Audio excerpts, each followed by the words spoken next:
Hello नमस्कार साथियों, ज्ञान पाठशाला स्टार में आप सभी का स्वागत है। चलिए आज की क्लास को आरंभ करते हैं और समझते हैं जो हमारी बोर्ड पर टॉपिक लिखी गई ग्रंथि यानी ग्लैंड को समझने वाले हैं। हम लोगों ने पिछली वीडियो में इसके बारे में कुछ जानकारी ले लिए थे। अब उससे धीरे धीरे हम लोग आगे बढ़ने वाले हैं। ठीक है, हम लोगों ने पिछली वीडियो में क्या जानकारी ली है तो उसको थोड़ा सा एक झलक देखते हैं और उसके बाद हम लोग आगे बढ़ते हैं। ठीक है, हम लोगों ने ग्रंथियों के बारे में क्या देखा था कि ग्रंथियों को मुख्य रूप से 3 भागों में बांटा गया था। पहला जो हमारा था अंतःस्रावी ग्रंथि था। पहला क्या था? अंतःस्रावी ग्रंथि। ठीक है, दूसरा हमारा क्या था? तो दूसरा था हमारा बहिस्रावी ग्रंथि। दूसरा क्या था हमारा? बहिस्रावी। और तीसरा बोला जाए तो तीसरा हमारा क्या था? तो तीसरा हमारा था मिश्रित ग्रंथि। ठीक है, यहाँ पे देखा गया था कि अंतःस्रावी से क्या स्राव होता है? तो अंतःस्रावी से हार्मोन का स्राव होता था। ठीक है, और बहिस्रावी से क्या होता था? तो बहिस्रावी से एंजाइम का श्रावण होता था। किसका श्रावण होता था? एंजाइम का। और मिश्रित ग्रंथि से क्या होता था? तो मिश्रित ग्रंथि से हार्मोन भी स्राव होता था। क्या होता था? हार्मोन भी, और क्या होता था? एंजाइम भी स्राव होता था। इसलिए जब दोनों चीजें इसमें मिल जाती है इसलिए हमको इसको क्या बोलते हैं?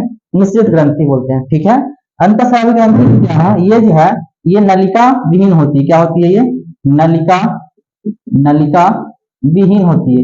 इसमें नली वली की जरूरत नहीं होती है, जिससे ये क्या होता है? अंतःस्रावी ग्रंथि हार्मोन को सीधा क्या करती है? ये तो सीधा रक्त में मिला देती है। किसमें मिला देती है? रक्त में मिला देती है। ठीक है, उसी तरह से बहिस्रावी ग्रंथि से निकलने वाला एंजाइम जो है वो नली का जरूरत पड़ता है इसमें, इसलिए इसको बोलते हैं हम लोग क्या? ये नलिका नलिका युक्त होती है। यानी बहिस्रावी ग्रंथि एंजाइम को नलिका के द्वारा एक निश्चित स्थान पे पहुंचाता है जहां पे इसकी आवश्यकता होती है। ठीक है, आगे बोला जाए तो मिश्रित ग्रंथि के बारे में देख रहे थे। तो मिश्रित ग्रंथि में हार्मोन का विस्राव होता है और एंजाइम का विस्राव होता है। तो कभी कभी ये भी पूछा जाता है कि मिश्रित ग्रंथि किसे बोला जाता है? तो वो होगा आपका अग्नाशय ग्रंथि होगा। क्या होगा आपका? अग्नाशय ग्रंथि होगा, क्योंकि इसमें हार्मोन का विस्राव होता है और एंजाइम का विस्राव होता है। ठीक है, हम लोगों ने देखा था, हम लोगों ने मुख्य रूप से पढ़ रहे थे इस वीडियो में अंतःस्रावी के बारे में पढ़ रहे थे। अंतःस्रावी में हम लोग देखे थे कि अंतःस्रावी में कौन कौन सी ग्रंथियां आती है। ठीक है, तो पहला जो हमारा आया था अंतःस्रावी में, पहला आया था पीयूष ग्रंथि। पहला क्या आया था? पीयूष ग्रंथि आया था। ठीक है, उसके बाद दूसरा हमारा क्या आया था? तो दूसरा क्या आया था हमारा? दूसरा था पीनियल ग्रंथि। क्या था? पीनियल ग्रंथि। ठीक है, और तीसरी ग्रंथि की क्या इसमें बात की गई थी? तो तीसरी ग्रंथि था हाइपोथैलेमस। क्या था? हाइपोथैलेमस ग्रंथि था। क्या था? हाइपोथैलेमस ग्रंथि। ठीक है, चौथी ग्रंथि कौन सी थी अंतःस्रावी के अंतर्गत? तो वो था हमारा थायराइड। क्या था? थायराइड ग्रंथि था। क्या था? थायराइड ग्रंथि। ठीक है, आगे बात की जाए तो इसके आगे हम लोगों ने क्या देखा था? इसके हम लोग आगे ने देखा था पैराथायराइड ग्रंथि। क्या देखा था हमने? पैराथायराइड ग्रंथि। ठीक है, और इसके आगे हम लोगों ने देखा था थाइमस ग्रंथि। कौन से देखे थे? थाइमस ग्रंथि। ठीक है, इसके बाद और हम लोगों ने क्या देखा था अंतःस्रावी के अंतर्गत? थाइमस ग्रंथि के बाद आता है एक था उसके बाद एड्रीनल एड्रीनल ग्रंथि। ठीक है, और इसके बाद हम लोगों ने क्या देखा था? जिसको हम लोग बोलते हैं जनन ग्रंथि। क्या बोलते हैं? जनन ग्रंथि। ठीक है, तो ये अंतःस्रावी के अंतर्गत हम लोगों की इतनी ग्रंथियां पढ़नी है। पहला क्या है? पीयूष ग्रंथि, दूसरा पीनियल ग्रंथि, तीसरा हाइपोथैलेमस, चौथा थायराइड ग्रंथि, पांचवा पैराथायराइड ग्रंथि, छठा थाइमस ग्रंथि, सातवां एड्रिनल ग्रंथि और आठवां क्या हो जाएगा हमारा? जनन ग्रंथि हो जाएगा। ठीक है, तो हम लोगों ने एक एक करके हम लोग अध्ययन करने वाले हैं अंतःस्रावी के अंतर्गत आने वाली सारी ग्रंथियां। तो चलिए इतने हम लोगों ने डिस्कशन कर लिए थे पिछले वीडियो में। आज हम लोग इस वीडियो को धीरे धीरे आगे की ओर ले चलते हैं, इस टॉपिक हम लोग आगे की ओर देखते हैं। ठीक है, तो चलिए यहाँ पे समझते हैं हम लोग अंतःस्रावी ग्रंथि को। तो अगला हेडिंग देंगे हम लोग अंतःस्रावी ग्रंथि। क्या देने वाले हेडिंग हम लोग? हेडिंग देंगे हम लोग अंतःस्रावी ग्रंथि। ठीक है, अंतःस्रावी ग्रंथि को समझेंगे कि अंतःस्रावी ग्रंथि में हम लोग को क्या क्या चीजें पढ़नी है। तो अंतःस्रावी ग्रंथि में हम लोग को पढ़ना था पीयूष ग्रंथि। इस तरह से जो लाइन में आया था उसको हम लोग देखने वाले हैं। ठीक है, तो अगला हेडिंग हम लोग देंगे अंतःस्रावी ग्रंथि। क्या देने वाले हैं? अंतःस्रावी ग्रंथि, जिसको हम लोग बोलते हैं एंडोक्राइन ग्लैंड। ठीक है, हम लोगों ने बात की थी इसके बारे में कि अंतःस्रावी ग्रंथि का जनक कौन है? तो वो था आपका थॉमस एडिसन। क्या था, थॉमस एडिसन क्या था, अंतःस्रावी ग्रंथि का जनक था। ठीक है, अंतःस्रावी ग्रंथि के बारे में हम लोग समझ चुके हैं कि अंतःस्रावी ग्रंथि से हार्मोन का स्राव होता है, इसमें नली वली की जरूरत नहीं पड़ती, डायरेक्ट इससे निकलने वाली हार्मोन जो होती है वो अंतःस्रावी ग्रंथि जो है डायरेक्ट इसमें मिला देती है, तो वो रक्त में मिला देती है। ठीक है, अंतःस्रावी के अंतर्गत हम लोग को सबसे पहला देखने वाले हैं पीयूष ग्रंथि। क्या देखने वाले हैं, पीयूष ग्रंथि। हम लोग समझने वाले हैं पीयूष ग्रंथि के बारे में। ठीक है, पीयूष ग्रंथि के बारे में समझने वाले हैं। सबसे पहले यह होता है कि पीयूष ग्रंथि को और किस नाम से जाना जाता है, इसको हम लोग बोलते हैं पिट्यूटरी ग्रंथि। क्या बोलेंगे, पिट्यूटरी ग्लैंड। क्या बोलेंगे, पिट्यूटरी ग्लैंड बोलेंगे। ठीक है, इसको और देखा जाए तो पीयूष ग्रंथि को हम लोग बोलते हैं मास्टर ग्लैंड। क्या बोलते हैं, मास्टर ग्लैंड। ठीक है, जैसे जैसे एक विद्यालय में सारे स्टूडेंट्स को कंट्रोल करने वाला जो एक व्यक्ति होता है उसे भी हम लोग क्या बोलते हैं, मास्टर बोलते हैं। तो उसी तरह से यहाँ भी पीयूष ग्रंथि जो है सभी ग्रंथियों को नियंत्रण करता है, इसलिए हम लोग इसको क्या बोलते हैं, मास्टर ग्लैंड बोलते हैं। ठीक है, तो यहाँ पर लिख सकते हैं हम कि सभी ग्रंथियों पर नियंत्रण करता है। तो सभी ग्रंथियों पर नियंत्रण करता है, इसलिए हमको क्या बोलते हैं, इसको हम लोग मास्टर ग्लैंड बोलते हैं। ठीक है, अगर इसका आकार की बात की जाए, तो पीयूष ग्रंथि आकार जो है एक मटर के दाने के समान है, छोटा, पर सभी ग्रंथियों पर नियंत्रण करने वाला कौन है, पीयूष ग्रंथि है। ठीक है, हम लोगों ने इसके बारे में जानकारियां ली थी कि इसको क्या बोलते हैं, पिट्यूटरी ग्लैंड बोलते हैं इंग्लिश में, और इसे और किस नाम जाता है, मास्टर ग्लैंड नाम जाता है। इसलिए ये सभी ग्रंथियों पर नियंत्रण करता है। इसका आकार क्या होता है, मटर की दाने के समान होता है। ठीक है, अब यहाँ से सीखने वाली ये चीजें हैं कि पीयूष ग्रंथि से कौन कौन से हार्मोन का स्रावन होता है और उससे क्या क्या चीजें काम होती है। तो पहला जो हमारा हार्मोन होगा वो पहला हमारा क्या होगा, ऑक्सीटोसिन हार्मोन होगा। क्या होगा, ऑक्सीटोसिन हार्मोन होगा। ठीक है, अब यहाँ पे देखा जाए तो ऑक्सीटोसिन हार्मोन जो है किस किस कार्यों में भाग लेता है, तो सबसे पहले समझेंगे इसको हम दूसरे ढंग से। ऑक्सीटोसिन हार्मोन जैसे समझने का प्रयास कीजिएगा। मान लेते हैं, ये मान लिए ये होगी गर्ल्स, ये क्या हो गई गर्ल्स, और ये क्या हो गया बॉयज। ठीक है, ये गर्ल्स है और ये क्या है बॉयज है। ठीक है, इन दोनों के बीच में होता है लव। क्या होता है, लव होता है। तो पहला क्या हो गया, इन दोनों के बीच में लव हो गया। ठीक है, लव होने के बाद शादी होने के बाद क्या हो गया, लव होने के बाद शादी जब हो गया तो उसके बाद क्या हुआ, बच्चे हुए। तो जो बच्चे को जन्म होता है उस टाइम क्या हुआ, उस टाइम लेबर पेन हुआ, प्रसव पीड़ा हुआ। क्या हुआ, इसको प्रसव पीड़ा यानी लेबर पेन हुआ। ठीक है, लेबर पेन हुआ तो बच्चे का जन्म हुआ, बच्चे का क्या हुआ, जन्म हुआ। और जब बच्चे का जन्म होगा तो इसे दूध की आवश्यकता पड़ सकती है, यानी दूध की आवश्यकता पड़ सकती है। ठीक है, तो पहला हम लोगों ने क्या इसमें समझा कि एक गर्ल्स बॉयज के बीच में लव होती है, और जब लव होता है तो शादी होने के बाद बच्चे होते हैं तो उसमें लेबर पेन होते हैं, और लेबर पेन होने के बाद बच्चे का जब जन्म होता है तो उसे दूध की आवश्यकता पड़ती है। तो सर इससे हम लोगों ने क्या सीखा, तो इससे हम लोगों ने क्या सीखा कि ये जो ऑक्सीटोसिन हार्मोन है, इसमें जो ऑक्सीटोसिन हार्मोन है ये सारी चीजों में भाग लेता है। ठीक है, जैसे जो आपके अंदर फीलिंग आती है, यानी लव्स जो आते हैं, जो आपके अंदर लव की प्रक्रिया चलती है, आपके अंदर जो फीलिंग आते हैं वो उसमें भाग लेता है ऑक्सीटोसिन हार्मोन। ठीक है, इसलिए ऑक्सीटोसिन हार्मोन को लव हार्मोन भी कहते हैं। क्या कहते हैं, लव हार्मोन कहते हैं। ठीक है, दूसरी हम लोगों ने क्या देखा कि जब लव हो गया तो उसमें क्या हुआ, लेबर पेन हुआ। जब क्या होता है इसमें, जब महिलाएं को डिलीवरी उस समय होती है तो जिस समय जो पेन होता है वो उस समय कंट्रोलिंग करने का काम करता है ऑक्सीटोसिन हार्मोन करता है, क्योंकि ऑक्सीटोसिन हार्मोन की ज्यादा स्राव होने के कारण उसमें अधिकतम क्या दिक्कतें हो सकती है, तो उसका कंट्रोलिंग का काम ऑक्सीटोसिन हार्मोन करता है। इसलिए हम लोग इसको क्या बोलेंगे, लेबर पेन हार्मोन भी कहेंगे। इसको हम लोग क्या कहेंगे, लेबर पेन हार्मोन भी कहते हैं हम लोग। ठीक है, अगला क्या हुआ, ऑक्सीटोसिन हार्मोन अगला किस चीज में भाग ले रहा, तो जो बच्चे का जन्म हो रहा उसमें भी ये भाग लेती है। तो इसलिए हम लोग इस हार्मोन को और क्या बोलेंगे, और बोलेंगे बर्थ, और क्या बोलेंगे, बर्थ हार्मोन, क्या बोलेंगे, बर्थ हार्मोन बोलेंगे, ठीक है। और अगला क्या है हमारा, दूध की जब आवश्यकता पड़ती है तो जो दूध का जो निष्कासन होता है, जो दूध का निष्कासन होता है, जो बच्चे की आवश्यकता पड़ता है उस समय दूध का जो निष्कासन होता है उस समय भी कौन काम आता है, ऑक्सीटोसिन हार्मोन आता है। तो इसलिए इस हार्मोन को दुग्ध निष्कासन हार्मोन कहते हैं, क्या बोलते हैं, दुग्ध निष्कासन हार्मोन कहते हैं, ठीक है। तो हम लोगों ने क्या देखा कि ऑक्सीटोसिन हार्मोन है, ये 4 चीजों में भाग लेती है। पहला लव हार्मोन कहते हैं इसको, दूसरा लीवर पेन हार्मोन भी इसको बोलते हैं, बर्थ हार्मोन भी बोलते हैं, और क्या बोलते हैं, दुग्ध निष्कासन हार्मोन भी इसको बोलते हैं, ठीक है। आप लोगों को उम्मीद है कि यहाँ तक आप लोगों ने समझ चुके होंगे। अब हम लोग आगे की ओर बढ़ने वाले हैं। अब ऑक्सीटोसिन हार्मोन के बाद देखने वाले हैं कि पीयूष ग्रंथि के अंतर्गत आने वाले हार्मोन क्या हो गया, ऑक्सीटोसिन हार्मोन हो गया, ठीक है।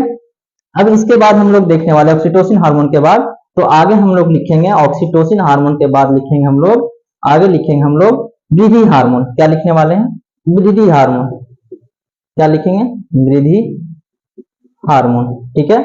दूसरा क्या हमारा, वृद्धि हार्मोन। तो कभी कभी ये भी सवाल पूछा जाता है कि वृद्धि हार्मोन जो है वो किस ग्रंथि से स्राव होता है, तो वो पीयूष ग्रंथि से होता है, ठीक है। जब इस हार्मोन की कमी होती है, जब इस हार्मोन को कमी होती है तो जो व्यक्ति का जो शरीर होता है वो कैसा होता है, बौनापन होता है, ठीक है। और इसकी वृद्धि होने के कारण, मतलब अधिक होने के कारण इसका जो शरीर होगा वो कैसा होगा, तो भीमकाय होगा, कैसा होगा, भीमकाय। जैसे बौनापन बोला जाए तो वो राजपाल यादव की तरह हो जाएगा, और भीमकाय बोला जाए तो ग्रेट खल्ली की तरह हो जाएगा। यानी क्या होता है, उसको कद काठी क्या होती है, छोटी हो जाती है, और जिसमें वृद्धि होता है, अधिक होता है, उसमें क्या होती है, कद काठी लंबी हो जाती है। ये था वृद्धि हार्मोन, ठीक है। आगे देखा जाए तीसरे नंबर पे क्या देखने वाले हैं, प्रोलैक्टिन हार्मोन। कौन सा हार्मोन देखेंगे, प्रोलैक्टिन हार्मोन देखेंगे, ठीक है। प्रोलैक्टिन हार्मोन का क्या कार्य होता है, तो प्रोलैक्टिन हार्मोन का कार्य होता है दुग्ध का दुग्ध का निर्माण करना। तो दूध का निर्माण करने में कौन सी सहायक करती है, हार्मोन प्रोलैक्टिक हार्मोन करती है, ठीक है। जैसे गायों को कभी कभी ये हार्मोन का इंजेक्शन लगाया जाता है ताकि दूध जो है ज्यादा निर्माण कर सके, ठीक है। इसलिए जानवरों में भी ये हार्मोन का यूज किया जाता है, ठीक है। तो आगे हम लोगों ने चौथा नंबर देखने वाले हैं, प्रोलैक्टिन हार्मोन के बाद हम लोगों ने चौथा नंबर में देखेंगे एडीएच हार्मोन। क्या देखने वाले हैं, एडीएच हार्मोन। इसका फुल फॉर्म क्या कर सकते हैं, इसको हम लोग बोलते हैं एंटी डायूरेटिक हार्मोन। क्या बोलेंगे, anti diuretic hormone, ADH hormone, ठीक है। इसकी जैसे एडीएच हार्मोन की कमी होने के कारण, एडीएच हार्मोन की कमी होने के कारण क्या होता है, इसे एक बीमारी उत्पन्न होती है जिसको हम लोग बोलते हैं डायबिटीज इंसिडिपस। क्या बोलते हैं, डायबिटीज इंसिडिपस बीमारी कहते हैं। इसमें क्या होता है, जैसे जैसे मान लिया जाए जब दो खिलाड़ियों के बीच मैच चलती है तो उस समय मान लिया जाए हमारे पास एक ही गेंद बचे है और उसमें हमें जीतने के लिए मैच को 4 रन की आवश्यकता पड़ती है। तो उस समय आपातकालीन जो समय होता है उसमें क्या होती है कि यूरिन को बार बार क्या होता है, बाहर निकालना पड़ता है, किसके कमी के कारण, तो एडीएच हार्मोन की क्या हो जाती है, इसमें कमी हो जाती है, ठीक है। तो इसमें क्या होता है,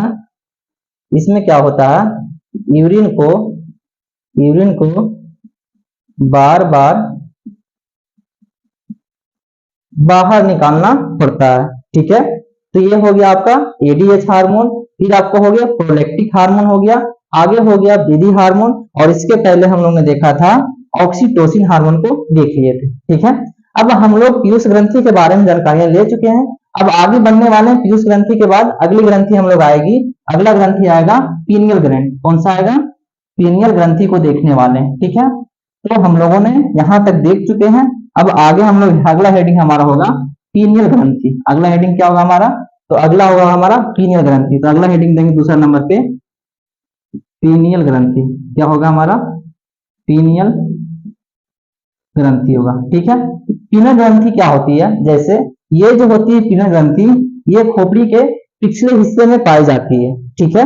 तो पीनियल ग्रंथि जो होती है इसे हम लोग बोलते हैं जैविक घड़ी बोलते हैं। इसको क्या बोलते हैं हम लोग, जैविक घड़ी। इसको हम लोग क्या बोलते हैं, पीनल ग्रंथि को क्या बोलते हैं? जैविक घड़ी बोलते हैं। ठीक है, इसको बोल सकते हैं इस तरह से इंग्लिश में बायोलॉजिकल क्लॉक। क्या बोल सकते हैं? बायोलॉजिकल क्लॉक बोल सकते हैं। ठीक है, तो पीनल ग्रंथि क्या बोलते हैं? जैविक घड़ी। क्यों बोलते हैं जरा उसको समझते हैं। ठीक है, इसको पीनल ग्रंथि को इसे तीसरी आंख भी बोला जाता है। क्या बोलते हैं? तीसरी आंख।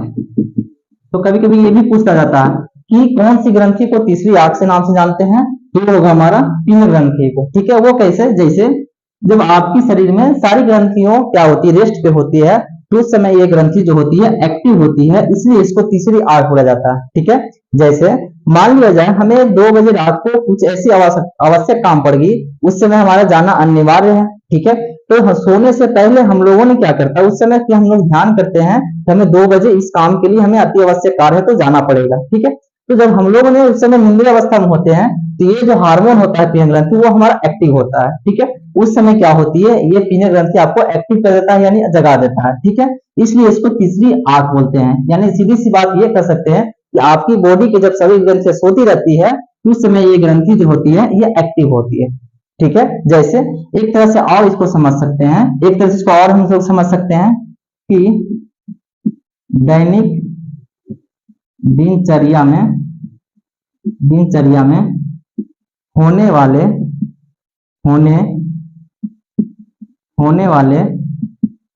कार्य को समय पर करता है। कैसे सर? नहीं समझे। यानी क्या लिखे हैं? दैनिक दिनचर्या में होने वाले कार्य को समय पर करता है। मतलब कि जैसे मान लिया जाए कि हमारी खाना खाने के कोई टाइम नहीं रखा गया है कि हमें इतना टाइम में खाना खानी है, यानी इतने टाइम में कोई काम करनी है, जैसे मान लिया जाए, तो इस तरह से जो ये एक्टिव होता है पीनल ग्रंथि, आपको उसी टाइम भूख लगेगी, आपको उसी टाइम में प्यास लगती है, तो वो जो होता है वो काम होता है पीनल ग्रंथि का काम होता है। यानी आपकी दिनचर्या में जो टाइम बांधा हुआ उसी टाइम में होने वाला। जैसे मान लिया जाए कि आप सुबह रात में सोते समय सुबह जब आपको जगने की जो टाइम होती है, तो सुबह उठने की जो टाइम होता है, अगर मान लिया हमारे पास 5 बजे का टाइम है और किसी दिन ऐसा संडे आ गया जो हमें उठने का काम ही नहीं है, उठने की कोई जरूरत ही नहीं है, तो उस समय 5 बजे आपकी नींद जो है आवश्यक खुलेगी पर आप उठ नहीं पाइएगा। ठीक है, तो उस समय ये भी उठने का कोशिश करेगा कितने टाइम में? 5 बजे। ठीक है, यानी जो दैनिक दिनचर्या में होने वाले जो कार्य है वो परफेक्ट टाइम पे करती है, इसलिए इसको क्या बोलते हैं? तीसरी आंख बोलते हैं। ठीक है, आगे देखने वाले इसको हम लोग बायोलॉजिकल क्लॉक यानी जैविक घड़ी बोलते हैं। इसको हम लोग अलार्म के तौर पे इसको बोल सकते हैं कि जब सभी ग्रंथियां सोती रहती है तो उस समय यह ग्रंथि क्या होती है? एक्टिव होती है। ठीक है, जैसे समय समय पर भूख लगना, समय समय पे भूख लगना, प्यास लगना। ठीक है, ये सारी प्रक्रिया जो होती है पीनल ग्रंथि के द्वारा होती है। ठीक है, ये पीनल ग्रंथि के बारे में था। आगे हम लोग देखने वाले हैं तीसरे नंबर पे पीनल ग्रंथि के बाद में अगला आएगा हाइपोथैलेमस। क्या आएगा? हाइपोथैलेमस ग्रंथि। ये ग्रंथि जो है बहुत ही डेंजरस ग्रंथि है। कैसे? समझिएगा, इस ग्रंथि को बोला जाता है मास्टर ऑफ मास्टर ग्लैंड, यानी हमारा मास्टर ग्लैंड था मस्तिष्क, उसका भी मास्टर ये कौन सा? हाइपोथैलेमस है। डेंजरस कैसे है जरा समझने का प्रयास कीजिएगा। हाइपोथैलेमस क्या है? हाइपोथैलेमस को ग्रंथि को बोलते हैं, इसको हम लोग मतीरे की दार बोलते हैं। क्यों बोलते हैं? क्योंकि ये डेंजरस इस प्रकार से है कि अगर ये एक्टिव हो गया तो बहुत खतरनाक हो जाता है, और अगर एक्टिव नहीं हुआ तो बहुत ही अच्छे काम की ग्रंथि है। जैसे समझने का प्रयास कीजिएगा। हाइपोथैलेमस इसका काम क्या होता है? इससे निकलने वाला जो हार्मोन होता है वो क्या करती है? तो तापमान का नियंत्रण करता है। क्या करता है? तापमान का नियंत्रण करने का कार्य किसका? हाइपोथैलेमस ग्रंथि का। ठीक है, इसके अंतर्गत क्या हुआ कि फीलिंग, लव, ये जो आपका नफरत, ये सारी चीजें का कार्य किसका? हाइपोथैलेमस ग्रंथि का। ठीक है, क्योंकि जब जिस समय ये एक्टिव हो जाता है उस समय क्या करता है? भूचाल मचा देता है। ठीक है, इसलिए इसको हम लोग मतीरे की दार कहते हैं। ये तापमान का नियंत्रण करने वाली होती है। ये किसका काम है? हाइपोथैलेमस ग्रंथि का नाम। ठीक है, तो हम लोगों ने जो खोपड़ी के अंदर जो 3 ग्रंथियां होती है, पीयूष ग्रंथि हो गया, उसके बाद पीनल ग्रंथि हो गया, उसके बाद हमारा क्या हो गया? हाइपोथैलेमस। ये तीनों ग्रंथियां हम लोगों ने देख चुका है। अगले वीडियो में हम लोग सारी ग्रंथियों का अध्ययन करेंगे। आज की क्लास को यहीं तक हम लोग स्थगित